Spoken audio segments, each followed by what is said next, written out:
ప్రార్థన చేసుకున్నాం. పరలోకమందున్న మా కన్న తండ్రి, నీ నామమునకు స్తుతి మహిమ ఘనత ప్రభావములు తెలియజేస్తూ ఉన్నాం. మరొక ఆదివారపు దినాన్ని మాకు అనుగ్రహించినందుకు స్తోత్రాలు. నీ యొక్క మహాప్రేమ చేత కృప చేత కాపాడుతున్న దేవా నేను స్తుతిస్తూ ఉన్నాం.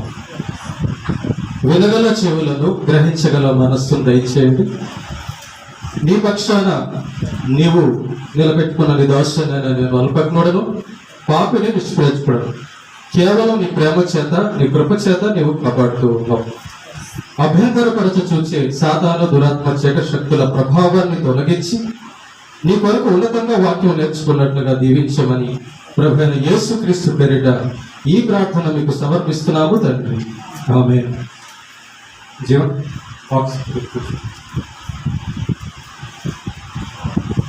అన్న తిప్పేస్తాను నా సైడ్ స్తోత్రం.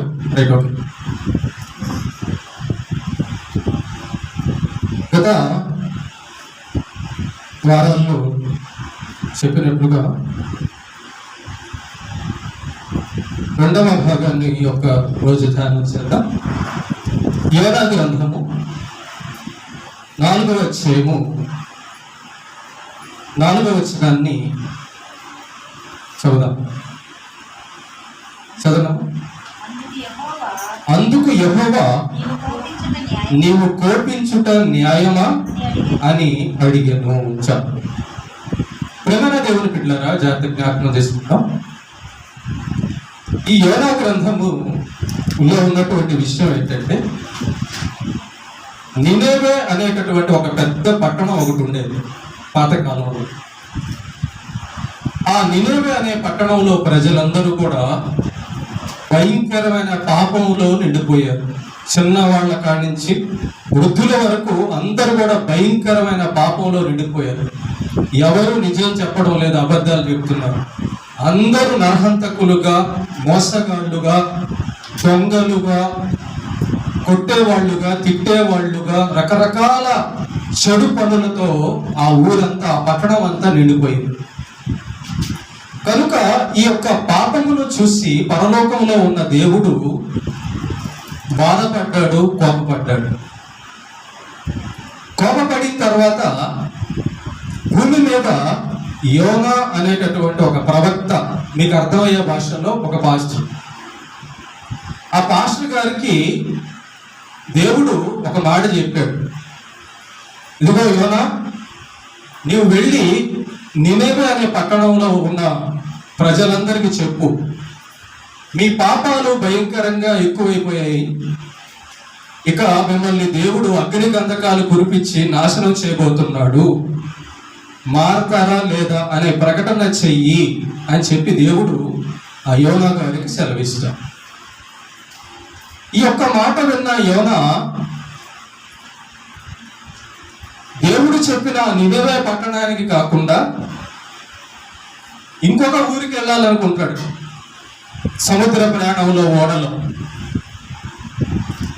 అయితే ఈ యొక్క ఓడ సముద్ర మధ్యలోకి కొంత దూరం వెళ్ళిన తర్వాత భయంకరమైనటువంటి తుఫాను వచ్చేస్తుంది. ఆ ఓడలో ఉన్న వాళ్ళందరూ కూడా చాలా బాధపడుతుంటారు, ఇక చనిపోతామేమో అని చెప్పి భయపడుతుంటారు. కానీ ఈ యోనా మాత్రము ఆ పడవ యొక్క కింద భాగానికి వెళ్ళి నాకేమీ తెలియదు అన్నట్టుగా హాయిగా గురకబెట్టి నిద్రపోతున్నాడు. ఆ ఓడలో ఉన్న వాళ్ళందరికేమో ప్రాణ భయం కలుగుతూ ఉంటుంది. అయ్యో ఏంటి పరిస్థితి, ఎందుకు ఇలా జరిగిపోయింది, ఎందుకు ఇలా తుఫాన్ వచ్చేసింది సడన్ గా అని కంగారుగా భయంగా ఆ పడవలో ఉన్న వాళ్ళందరూ భయపడుతూ ఉంటే తమ తమ దేవుళ్లకు ప్రార్థన చేస్తూ ఉంటారు. ఆ ఓడలో ఉన్న వాళ్ళందరూ కూడా తమ తమ దేవుళ్లకు ప్రార్థన చేసినా కూడా ఎవరి ప్రార్థన అక్కడ పనిచేయదు. అందువల్ల వాళ్ళకి మరీ భయం ఎక్కువైపోతుంటుంది. ఏంటి తుఫాను, ఇక చనిపోతామా అని చెప్పి అనుకుంటుండగా వాళ్ళల్లో ఒక ఆలోచన కలిగింది. ఏం ఆలోచన అంటే, అసలు ఈ తుఫాను ఎవరి వలన వచ్చిందో, ఎందుకు వచ్చిందో, ఎవరైనా మనలో ఉన్నవాడు ఎవరైనా తప్పు చేశారా అని ఆలోచన వచ్చి వాళ్ళు ఏం చేస్తారంటే, ఒక చీటీ వేద్దాం, మనందరి పేర్లు రాసి చీటీ వేద్దాము, ఈ చీటీలో ఎవరి పేరైతే వస్తుందో వాళ్ళ వల్లనే ఈ ప్రమాదం వచ్చిందని మనం అనుకోవచ్చు, నిర్ధారణ చేసుకోవచ్చు అని ఆ ఓడలో ఉన్న వాళ్ళందరి పేర్లు రాయడం జరిగింది, యోనా గారి పేరుతో సహా. విచిత్రంగా ఆ ఓడలో ఉన్న వారందరి పేర్లు రాలేదు, కానీ చీటీ తీసినప్పుడు యోనా గారి పేరే వచ్చింది. వెతుకుతున్నారు ఇంకా ఎక్కడ ఆ యోనా, ఎక్కడ యోనా అని చూస్తే ఈయనేమో అడుగు భాగానికి వెళ్ళి హాయిగా గోరకలు పెట్టి నిద్రపోతున్నాడు. వాళ్ళేమో పైన భయపడుతున్నారు. వీళ్ళకి ఆశ్చర్యం అనిపించింది. వెళ్ళి చూస్తే హాయిగా నిద్రపోతున్నాడు కింద. పిలిచారు, ఏం యోనా బుద్ధి లేదా నీకు? ఇంత తుఫాన్ వస్తుంటే, ఓడ పగిలిపోయే పరిస్థితి వస్తే, మనమందరం చనిపోయే పరిస్థితి వస్తే నువ్వు వెళ్ళి ఓడ కింద హాయిగా నిద్రపోతున్నావా అని అంటారు. అసలు మేమందరం కూడా ఒక చీటీ వేసాము, ఈ సమస్య ఎవరి వలన వచ్చిందని చీటీ వేస్తే నీ పేరే వచ్చిందని చెప్పని యోనాని అడుగుతారు. నిజమేనా ఇది నిజమేనా అని యోనా గారిని అడుగుతారు.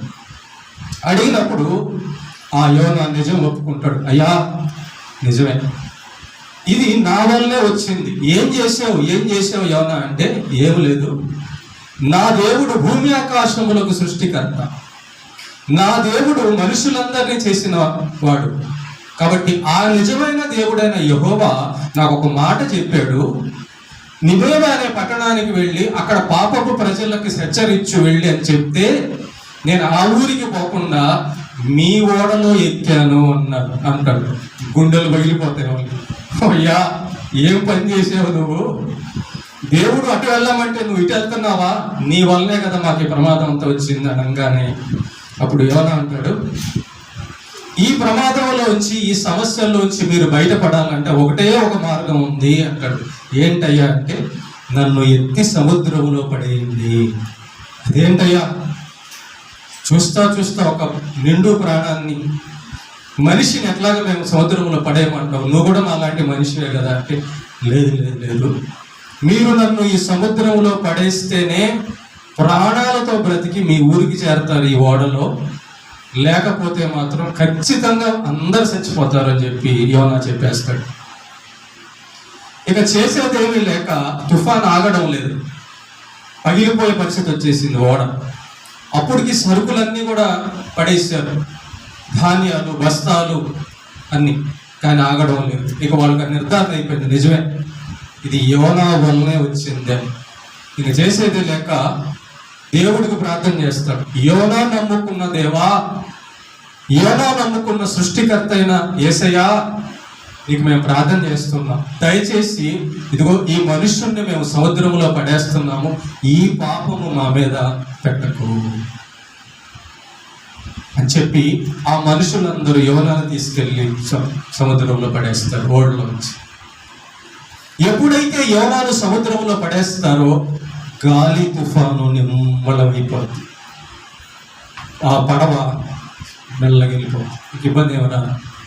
అయితే దేవుడు ఏం చేస్తాడంటే, ఒక పెద్ద తిమింగలానికి ఆజ్ఞ ఇచ్చి ఉంటాడు. ఆ ఓడనే వెంబడిస్తూ ఉంటుంది. అది చేప, తిమింగలో చేప, పెద్ద చేప. ఎంత ఉంటుందంటే ఒక ఇల్లు పట్టేటట్టు ఉంటుంది అన్నమాట. ఇదిగో ఇంత ఉంటుంది. ఒక మనిషి చూడండి ఇక్కడ ఎంత హాయిగా నిలబడగలడు, పడుకోగలడు, కూర్చోగలడు, ఏ పనైనా చేసుకోగలడు. అంత పెద్ద చేప తిమింగలానికి ఆయన ఆజ్ఞ ఇచ్చి ఉంటాడు. ఇదిగో యోనాని కాసేపట్లో వాళ్ళు సముద్రంలో పడేస్తారు. పడేయంగానే నువ్వు వెళ్ళి యోనాని మింగు, నీ కడుపులోకి దాచుకో అంటాడు. ఎప్పుడైతే యోనాని పడేస్తారో ప్రేమైన దేవుని బిడ్డారా, ఈ చేప వెళ్ళి నోరు తెరుచుకొని యోనాని మింగేస్తుంది. మింగితే కడుపు లోపలికి వెళ్ళిపోతాడు యోనా. అగాధం, చీకటి, ఏం కనబడదు. అయితే గుర్తుపెట్టుకోండి, ఈ యోనా ఎంత దూరం వెళ్ళిపోయాడంటే ఆ ఓడలో ఆ తిమింగలానికి, ఆ చేపకి 3 రోజులు పడుతుంది. దేవుడు చెప్పిన నినెవే పట్టణానికి వెళ్ళడానికి ప్రయాణం 3 రోజుల ప్రయాణం. అసలు చేపలు చిన్నగా వెళ్తాయి, అంత ఫాస్ట్గా వెళ్తాయి. అలాంటిది ఆ చేపకి, ఆ తిమింగలానికి 3 రోజులు పట్టింది ప్రయాణం. ఎక్కడి నుంచి? యోనాను ఎక్కడైతే సముద్రంలో పడేశారో ఆ చోటు నుంచి దేవుడు చెప్పిన ఆ నినెవే పట్టణానికి వెళ్ళడానికి 3 రోజుల టైం పట్టింది. మీకు ఒక చిన్న ఉదాహరణ చెప్తాను. సుమారు ఢిల్లీ వెళ్ళడానికి, ఇక్కడి నుంచి ఢిల్లీకి వెళ్ళాలంటే 2-3 రోజులు పడుతుంది ప్రయాణం. అంత దూరం అనమాట. అంత దూరంలో ఈ యొక్క ఊరుంది. అయితే ఒకసారి గమనించండి, 3 రోజులు కడుపు లోపల యోనాను ఉన్నాడు. కానీ ఈ 3 రోజులు ఆ చేప ఏమీ కూడా తినకూడదు. ఏదన్నా తింటే లోపల ఉన్న యోనా చచ్చిపోతాడు. ఈ చేప దేవుడు అంటే ఎంత భయభక్తులు కలిగిందో, ఈ చేప దేవుడి మాటకు ఎంత విధేయత కలిగిందో చూడండి. 3 రోజులు ఏమీ కూడా ముట్టకుండా ప్రయాణమే ప్రయాణం. లోపల దైవజనుడు ఉన్నాడు, లోపల దైవభక్తుడు ఉన్నాడు, దేవుని బిడ్డ ఉన్నాడు. ఆయనకి ఏం ప్రమాదం కలగకూడదు, నా సృష్టికర్త అయిన దేవుడు చెప్పున్నాడు అని ఈ చేప ఏమీ ముట్టకుండా అలాగే 3 రోజులు నినేవే పట్టణం దగ్గరికి వెళ్ళి, ఒడ్డు దగ్గరికి వెళ్ళి యోనాను అలా వదిలేస్తారు, కక్కేస్తారు. అగాధం 3 రోజులు చీకటి, ఏమీ తెలియదు యోనాకి. ఆ 3వ రోజు ఒడ్డులో ఆ చేప కక్కేయంగానే చూడంగానే ఊరు కనబడుతుంటది. అప్పుడు అర్థమైంది, దేవుడు నన్ను వదలలేదు, నేను వద్దనుకున్న ఆయన మాత్రం నన్ను మళ్ళా పంపించాడు అక్కడికని. అక్కడికి వెళ్ళిపోతాడు. వెళ్ళిపోయి ఆ పట్టణం మధ్యలోకి వెళ్తాడు. పట్టణం మధ్యలోకి వెళ్ళి నిలబడి ఆ ఊరు ప్రజలందరికీ చెప్తాడు, ఇదిగో నినేవే పట్టణస్తులారా, దేవుడు ఒక ప్రకటన చేశాడు, వినండి అంటాడు. ఏంటదంటే, మీ ఊరంతా, ఈ పట్టణం అంతా భయంకరమైన పాపంలో నిండిపోయింది. కాబట్టి దేవుడు ఈ పట్టణాన్ని కాల్చేయడానికి సిద్ధపడ్డాడు. ఈ పట్టణం మీద శాపం వచ్చింది, దేవుని యొక్క ఉగ్రత వచ్చింది. కనుక మీరందరూ మారు మనసు పొందండి, దేవునికి భయపడండి, దేవుడు చెప్పినట్టుగా మంచిగా బతకండి, ఒకరినొకరు మోసం చేసుకోవద్దు, నీతిగా బతకండి అని యోనావు ఆ పట్టణం మధ్యలో ఉండి ప్రకటన చేస్తాడు. అయితే ప్రేమ బిడ్డలారా, జాగ్రత్తగానండి. యోనా యొక్క ప్రకటన విన్న ఆ ప్రజలు, రాజు, ఆ పట్టణపు రాజు భయపడిపోతాడు. అవునా, దేవుడు ఇలాగ ప్రకటన చేశాడా అని చెప్పని రాజు అంటే మంచి వస్త్రాలు వేసుకుంటాడు. వజ్ర వైఢూర్యాలతో, ముత్యాలతో పొదిగిన కిరీటాలు, వస్త్రాలు ఉంటాయి రాజుకి. అలాంటిది ఆ వస్త్రాలన్నీ తీసేసి బియ్యం మనం పట్టుకుంటామే, గోనె పట్ట, ఆ గోనె పట్ట కట్టుకుంటాడు రాజు. కట్టుకొని మోకరించి ప్రజలందరితో చెప్తాడు, ఇదిగో 3 రోజులు మన ఉపవాసం ఉందాం, దేవునికి ప్రార్థన చేద్దాం, దేవుణ్ణి గోజార్దాం, మన పాపాలు ఆయన క్షమిస్తాడు, మన మనస్సు మార్చుకుందాం. ఏ పశువు కానీ, ఏ మేక కానీ, ఏ జంతువు కానీ ఈ 3 రోజులు తినకూడదు, ఏ ఆహారం ముట్టకూడదు. చిన్నవాడు కానించి పెద్దవాళ్ళ వరకు ఏమీ ముట్టకుండా దేవుని దగ్గర ప్రాధేయపడదాం, దేవుణ్ణి గోజార్దాం, దేవుణ్ణి బతివులాడుకుందాం అని చెప్పి రాజు ఆజ్ఞ ఇవ్వగానే ఆ ఊర్లో ఉన్న ప్రజలందరూ జంతువులతో సహా ఏమీ ముట్టకుండా దేవుడికి విజ్ఞాపన చేస్తూ ఉంటారు. అయితే ఈ యోనా ఏం చేస్తాడంటే, ఒక పైన కొండ మీదకి వెళ్ళి దేవుడు ఎలాగ నిప్పులు పైన పడేసి ఈ పట్టణాన్ని కాలుస్తాడో, ఆ నిప్పులు పడుతుంటే ఆ ఊర్లో ఉన్న జనం ఎలాగా ఆ అల్లర్లు చేస్తూ, గోల చేస్తూ చచ్చిపోతారో, ఇదంతా చూసి సంతోషించాలని కొండ మీదకి వెళ్తాడు. అర్థమైందా? ఇదంతా చూసి సంతోషించాలంట. ఏంటి, దేవుడు పై నుంచి అగ్ని గంధకాలు కురిపిస్తుంటే, దేవుడు ఆ ప్రజలను నాశనం చేస్తుంటే, కొండ మీద నుంచి చూసి అబ్బా నాకు చాలా హాయిగా ఉంది అని సంతోషించడానికి ఆ కొండ మీదకి వెళ్తాడు. అయితే ఆ కొండ మీదకి వెళ్ళినప్పుడు ఎండాకాలం, బాగా ఎండ. కొండ మీదకి వెళ్ళినప్పుడు ఆడ కూర్చోవడానికి ఏమి నీడేమి ఉండదు. ఒక దగ్గర అక్కడ కూర్చుంటాడు. బాగా వీపు మాడిపోతుంటది ఎండకి. దాంతో దేవుడు ఏం చేస్తాడంటే, ఒక చిన్న చెట్టు మొలిపిస్తాడు, సొర చెట్టు. ఆ చెట్టు మొలిపించగానే అది వెంటనే వచ్చేసి ఒక పందిరిలాగా అయిపోద్ది. వెంటనే పందిరిలాగా అయిపోయి నీడొచ్చేస్తుంది.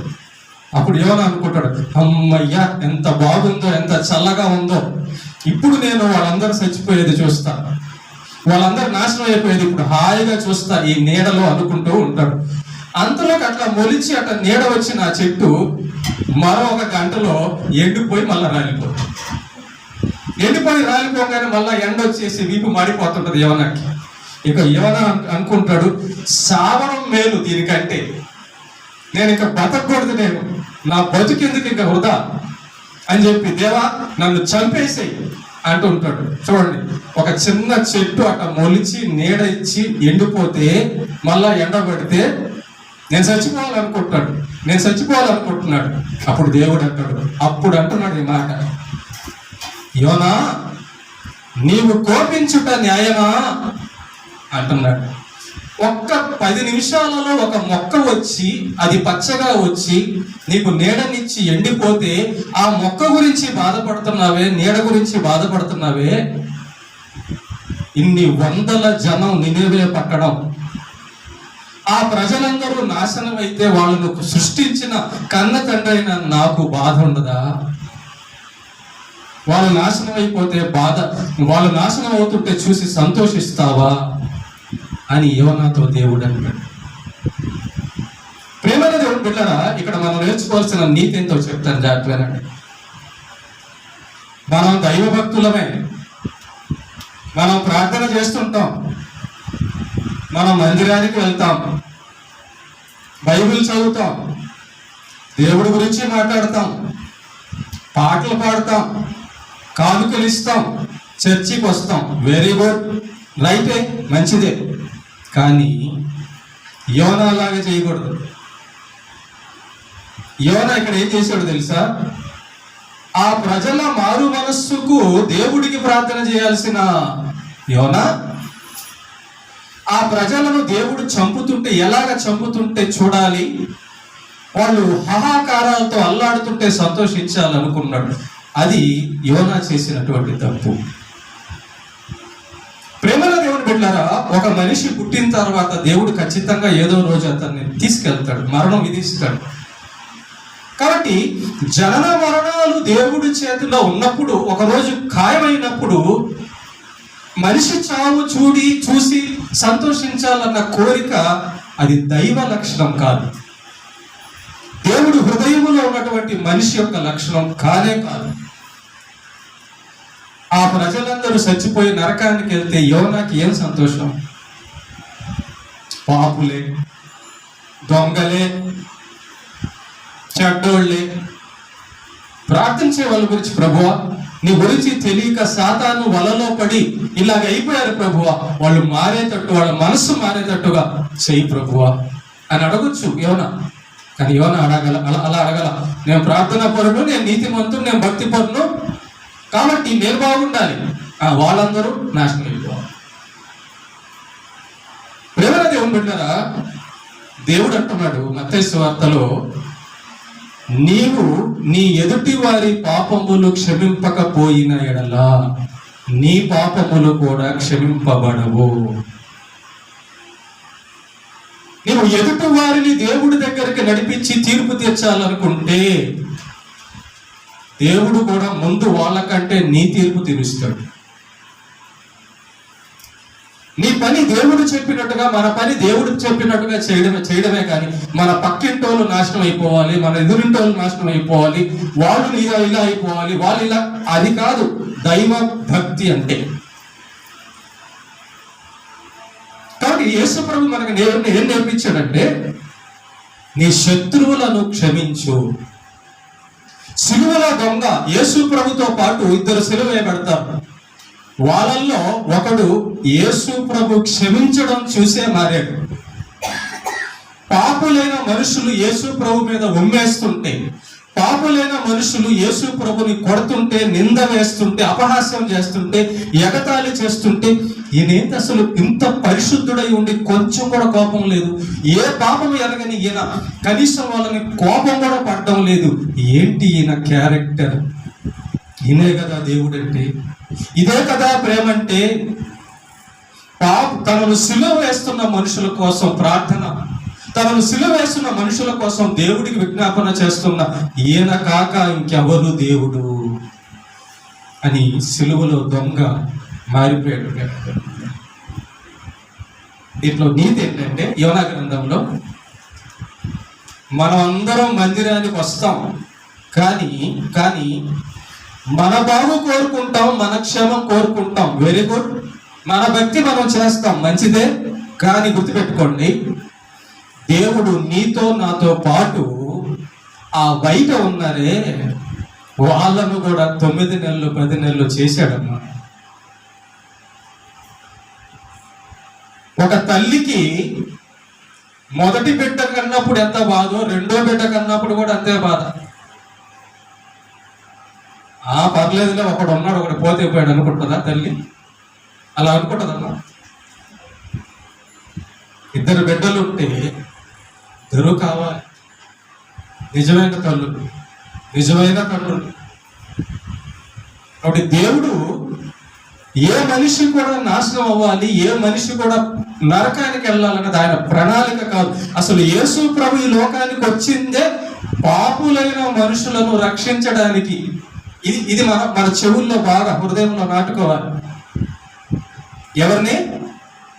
పాపులైన మనుషులని రక్షించడానికి క్రీస్తు యేసు వచ్చాడు. అందులో నువ్వునే కూడా ఉన్నావు. పాపులలో నీతిమంతుడు లేడు, ఒక్కడు లేడు.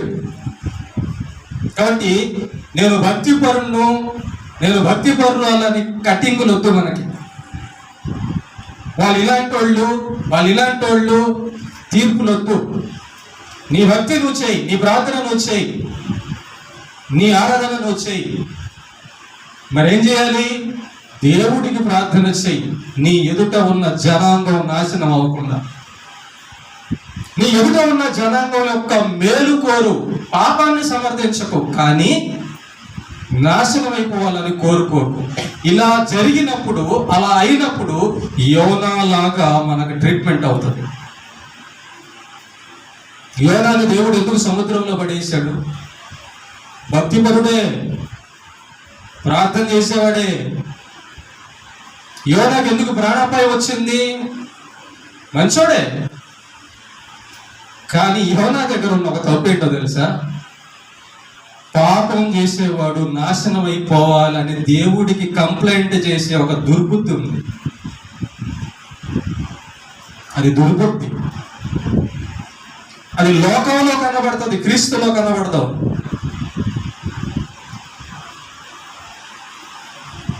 లోకంలో ఏమన్నా ఉంటుందో తెలుసా? లోకం ఏమంటుందో తెలుసా? వాళ్ళు నాశనం అయిపోవాలి, వాళ్ళు ఎట్టయిపోవాలి. అది లోకం. క్రీస్తు దగ్గర అది ఉండదు. క్రీస్తు దగ్గర ప్రేమ ఉంటుంది. క్రీస్తు దగ్గర కీడును సహించడం, శోధనను సహించడం ఉంటుంది. అలాగైతేనే క్రీస్తు ఉన్నాడని మనకు అర్థం. ప్రేమ చూపిస్తారా అంటే ఎదుటివారు నాశనం అయిపోవాలని కోరుకోవడం వలన కూడా దేవుడు నుంచి మనకు శాపాలు, సమస్యలు వస్తాయా? ఇదిగో యోనా గారి జీవితం అదే. మనం ఏ కోణంలో చూస్తామంటే, నేను బాగున్నాను కదా, నువ్వు బాగున్నావు, కానీ ఎదుటివాడు కూడా బాగుండాలని కోరుకోవడమే పరిపూర్ణత. మనం ఏం చేస్తామంటే, నేను నీతిగా ఉన్నా, నేను ప్రార్థన చేస్తున్నా, నేను వాక్యం చదువుతున్నా, మంచిదేనైనా మరి ఎదుటి నరకానికి పోకూడదుగా? పోవాలా? పోకూడదు. ఆ కోరిక తప్పు, అలాంటి ఆశ తప్పు. అలాగ దేవుడికి కంప్లైంట్ చేయడం తప్పు. ఆ తప్పుకి బుద్ధి చెప్పాలనుకున్నాడు యోనాకి దేవుడు. కాబట్టి పాటలు బాగా పాడతాను, ప్రార్థన బాగా చేస్తాను, నేను నీతిగా ఉన్నానని మనకు డబ్బా కొట్టుకోకూడదు. ఈ రోజున చెడ్డోడు రేపు నీకంటే మంచోడు అవుతాడేమో. అపోస్తులైన పౌలు నరహంతకుడు. అపోస్తులైన పౌలు మారక ముందు లాక్కొని వెళ్ళి స్త్రీలను, పురుషులను, పిల్లలను చూడకుండా జైల్లో పెట్టేవాడు, కొట్టేవాడు, భయంకరంగా హింసించేవాడు, చెడ్డవాడుగా ఉండేవాడు. మారి అనేక లక్షల మందిని రక్షించాడు. చూసావా ఎలా మారాడప్పుడు? మారిపోయాడు. పోయిన శుక్రవారం ఒక పాఠం చెప్పాను. కయీను హేబేలు గురించి. హేబేలు ప్రార్థన చేశాడు, కయీను ప్రార్థన చేస్తున్నాడు. కయీను బలార్పణ ఇస్తున్నాడు, హేబేలు కూడా బలార్పణ ఇస్తున్నాడు. అయితే హేబేలు ఒక అర్పణ దేవుడు అంగీకరించాడు, కయీను అర్పణ అంగీకరించాడు. దాంతో కయీనుకి కోపం వచ్చింది. కోపం వచ్చేసి తమ్ముడిని చంపేశాడు. బలి అర్పణ తీసుకునేది దేవుడు. కయీనుకి కోపం వచ్చి తమ్ముడు అయిన హేబెల్ని చంపేసేటప్పటికి హేబెల్ యొక్క రక్తము దేవుడికి ప్రార్థన చేస్తుందంట. ఏమని? దేవా, మా అన్న తెలియక ఇలా నరహత్య చేసిన చంపేశాడు, వాడికి మంచి మనసు, వాడిని బాగు చేయని కాదు. దేవా, మా అన్న నన్ను చంపేశాడు, వాడు భూమి మీద బతకూడదు, వాడు భూమి మీద సంతోషంగా బతకూడదు. ఈ మాట చదివి ముగిస్తాను. ఆదికాండం రండి. ఆదికాండము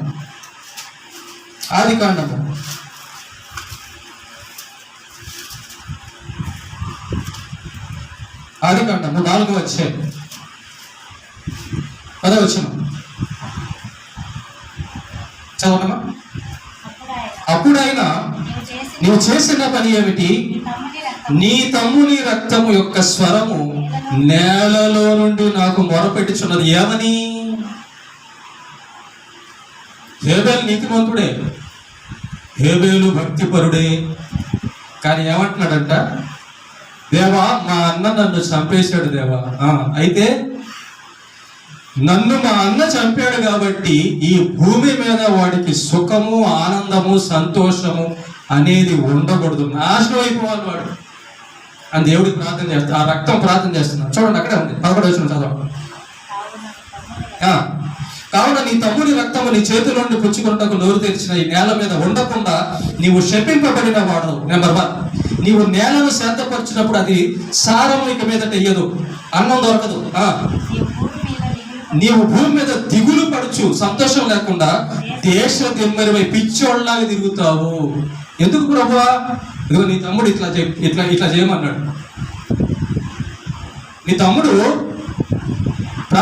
తమ్ముడు నీతిమంతుడు కాబట్టి, నీ తమ్ముడు మంచోడు కాబట్టి నీ తమ్ముడు ప్రార్థన వినాలి. ఏమని చేస్తున్నాడు నీ తమ్ముడు ప్రార్థన? మా అన్న దేశ దిమ్మరైపోవాలి, మా అన్న తిండి లేకుండా బాధపడాలి, మా అన్న పిచ్చోడైపోవాలి అని ప్రార్థన చేస్తున్నాడు. ఆయన ప్రార్థన నేను వినాలి కాబట్టి ఆయన ప్రార్థన నేను అంగీకరిస్తున్నాను. ఈ రోజు నుంచి నీకు భూమి మీద అన్నం ఉండదు సరిగా, నువ్వు ఎక్కడ పంట వేస్తే అక్కడ సకరగా పండదు, పిచ్చోళ్ళలాగా తిరుగుతావు పో అన్నాడు దేవుడు. సరే, ఒక నీతిమంతుడు తన అన్న నాశనం అయిపోవాలని కోరుకుంటే ఏమానందం హేబెలుకి. కానీ ఇంకొక నీతిమంతుడు ఏమని ప్రార్థన చేశాడో తెలుసు. యేసు ప్రార్థన మనకు తెలుసు. అపొస్తలుల కార్యం తీయండి ఒకసారి. అపొస్తలుల కార్యము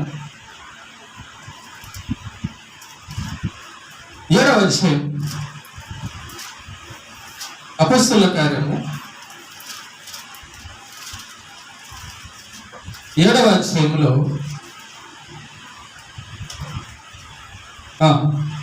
స్టెఫన్ అనేటటువంటి ఒక దైవభక్తుడు, యేసుక్రీస్తును నమ్మినటువంటి దైవజనుడు. ఈయన ప్రార్థన ఏంటో చూద్దాం, ఈయన సన్నివేశం ఏంటో చూద్దాం.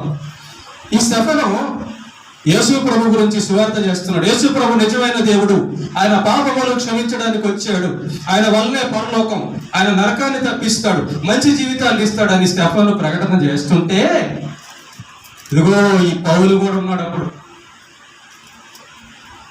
సౌలు అనే ముందు పేరు ఇతనికి, పౌలుకి. ఇతడు కూడా అక్కడ ఉంది.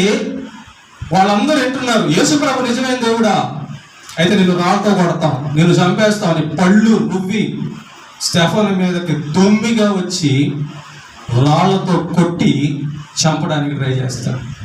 అప్పుడు స్టెఫన్ పలుకుతున్న మాటలు, దేవుడికి ప్రార్థన చేస్తున్న మాట చూడండి ఒకసారి ఎంత బాగుంటుందో. 59వ వచనం. అతడు మోకాళ్ళుని వారి మీద ఈ పాపము మోకమని గొప్ప శబ్దముతో పలికెను. ఈ మాట పలికి నిద్రించెను. సౌలు అతని చావునకు సమ్మతించెను. ఎవరు ప్రార్థన చేశాడంట స్టెఫను? ప్రభువా, వీళ్ళందరూ నాశనం అయిపోవాలి, నన్ను కొడుతున్నారు, నేను నీ గురించి చెప్తున్నాను ప్రభు, నీ గురించి చెప్తుంటే వీళ్ళు కొడుతున్నారు చూడు, ఇలా అవ్వడు కూడా బాగుండకూడదు, నాశనం అయిపోవాలి. అందులో ఏమన్నాడు తెలుసా? మోకాళ్ళని ప్రభువా, వారి మీద వీళ్ళందరూ నన్ను రాళ్ళతో కొడుతున్నారే, వాళ్ళందరికీ తెలియదు ప్రభువా, నువ్వు నిజమైన దేవుడు, నీ యొక్క భక్తుడైన నేను పరలోకానికి వచ్చేస్తాను నీ దగ్గరికి, కానీ వీళ్ళందరూ నరకానికి వెళ్తారు. వీళ్ళందరూ నరకానికి వెళ్లకుండా ఉండాలంటే ఆ పాపములు క్షమించబడాలి. నన్ను చంపే పాపం ఉంది, ఆ పాపం క్షమించబడదు. ప్రభువా వాళ్ళు ఏం చేయద్దయ్యా. అందుట్లో పౌలు ఉన్నాడు. ఒకవేళ ఆ రోజు స్టెఫన్ ఈ ప్రార్థన చేయకుండా ఉండుంటే, స్టెఫన్ ప్రార్థన దేవుడు వినుంటే, ఈరోజు అపొస్తలుడైన పౌలు ఉండేవాడు కాదు. అక్కడే ఆ జనం మొత్తాన్ని నా దేవుడు నాశనం చేసి ఉంటుంది. పౌలు 14 పత్రికలు రాశాడు. పౌలు 100 సంఘాలు కట్టాడు. పౌలు ఎంతమంది చెడిపోయిన జీవితాలు బాగు చేశాడు. కారణం ఏంటి? స్టెఫను ప్రార్థన. ఏ ప్రార్థన? పౌలు యొక్క పాపము క్షమించమన్న స్టెఫను ప్రార్థన. నీతిమంతుని విజ్ఞాపన బహుబలముగా ఉన్నదంట. నీతిమంతుడు చేసిన ప్రార్థనను దేవుడు తృణీకరించాడు, కానీ ప్రేమ ఉండాలి. ఒక మనిషి నాశనానికి అయిపోతే, నరకానికి వెళ్ళిపోతే ఏం ఆనందం అండి మనకి? దానివల్ల లాభం ఏంటి? ఆ మనిషి బాగుపడాలి కానీ, ఆ మనిషి చెడుతనాన్ని విడిచిపెట్టాలి కానీ మనకేమైనా సంతృప్తి ఒకడు నాశనం అయిపోతే? ఈ పాపము భక్తి పరుణ్ణి కూడా దెబ్బ కొడుతుంది. కాబట్టి జాగ్రత్త. సాతాను ఎలాంటి ప్లాన్ చేస్తాడో తెలుసా? నువ్వు భక్తి పరురాలువే, నువ్వు మంచిదానివే, నువ్వు మంచోడివే, వాడు చూడు తిట్టు, దేవుడికి కంప్లైంట్ చేయి, వాడి మీద సాడీలు చెప్పు, దేవుడికి ప్రార్థన చేయి, నాశనం అయిపోవాలని చెయ్యి, నీ ప్రార్థన వింటాడు అని అట్ట ఎత్తుతాడు సాతాను. యోనాన్ని ఎత్తినట్టుగా, హేబేలుని ఎత్తినట్టుగా. అని క్రీస్తునందు ప్రేమను దేవుని బిడ్డలారా, స్టెఫను క్షమించాడు, యేసు క్షమించాడు, పౌలు క్షమించాడు, అపోస్తలులు క్షమించాడు. కాబట్టి కొత్త నిబంధన చట్టం, క్రీస్తు చట్టం ఏంటో తెలుసా? క్షమాపణ. పగ తీర్చుకోవడం కంటే ఒక మనిషిని క్షమించడం ఎంత మంచిదో తెలుసా?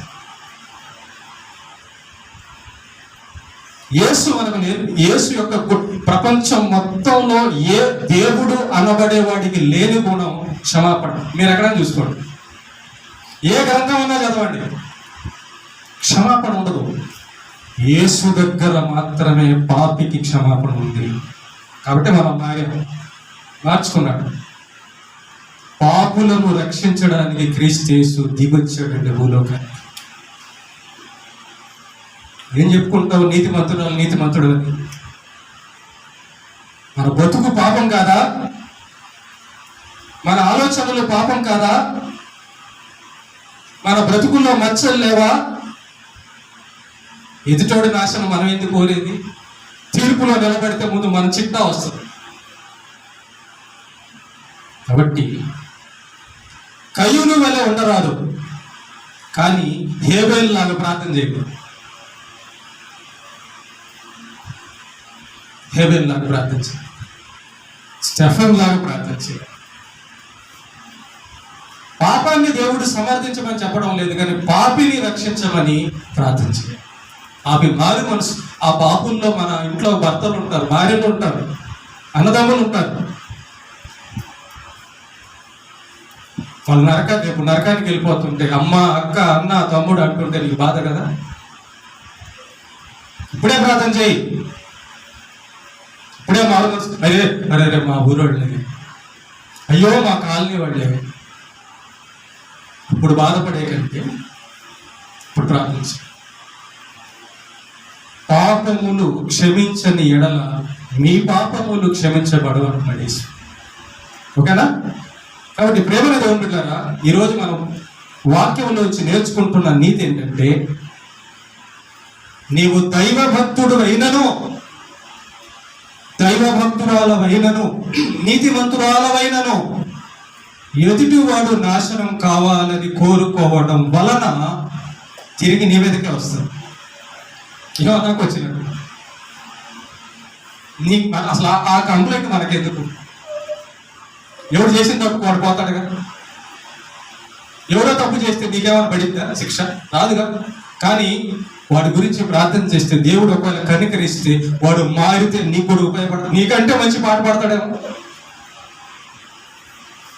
ఒక చిన్న ఉదాహరణ చెప్పనా? చిన్న ఉదాహరణ చెప్తాను. మా ఇంట్లో వాళ్ళకి తెలుసు. ఇప్పుడు నా గురించి పెట్టుకుంటే భయంకరమైన చెడు సాక్ష్యం ఉండేది. నాకు బాప్తిసం ఇచ్చిన పాస్టర్ గారు నన్ను చూసి చాలా చెడ్డవాడిగా అనుకునేవాడు. ఆయన మంచోడే, ఆయన చాలా మంచోడు, బాగా వాక్యం చెప్పేవాడు, చాలా సువార్త చేసేవాడు, చాలా ఆత్మలు రక్షించేవాడు, చాలా పేరు, ఆయనకి మంచి పేరు ఆ ఊర్లో. నేను దేవుడిని నమ్ముకున్నాను. ఆయన చర్చికే వెళ్ళాను, ఆయనే నాకు బాప్తిసం ఇచ్చాడు. అయితే ఒక రోజున ఆయన వాక్యములో తప్పు చెప్పాడు. పట్టుకున్నాను ఏంటంటే, ఆశ గారు ఇట్లా కాదు కదా వాక్యములో ఉంది అన్నప్పుడు ఆయన ఏమన్నాడు తెలుసా? నిన్న బాప్తిసం తీసుకొని నాకు చెప్తావా వాక్యం అన్నాడు. అక్కడ నాకు ఒక తీర్మానం కలిగింది. బైబిల్లో ఉన్న ప్రతి విషయం క్షుణ్ణంగా పరిశీలించి నిజం తెలుసుకొని బయటికి చెప్పాలని అక్కడ దేవుడు నన్ను ప్రేరేపించి ఈ రోజున నేను నిలబడ్డానికి కారణం అది. నన్ను దేవుడు నిలబడ్డానికి ఈ రోజున ఆయన లేడు, నేనున్నాను. ఈ రోజున ఆయన దగ్గర ఉన్న సంఘస్థులు నన్ను ఏమంటారు తెలుసా? అయ్యా, చిన్న పిల్లోడుగా అక్కడ ఉండి, ఏం వాక్యం తెలియనోడుగా ఉండి, అలాంటి వాడిగా నిన్ను చూసాం. ఈరోజు సువార్త చేస్తుంటే, నీ వాక్యాలు యూట్యూబ్లో వస్తుంటే, అనేక మందికి సువార్త చేస్తుంటే నిన్ను చూసి చాలా సంతోషంగా ఉన్నాయా.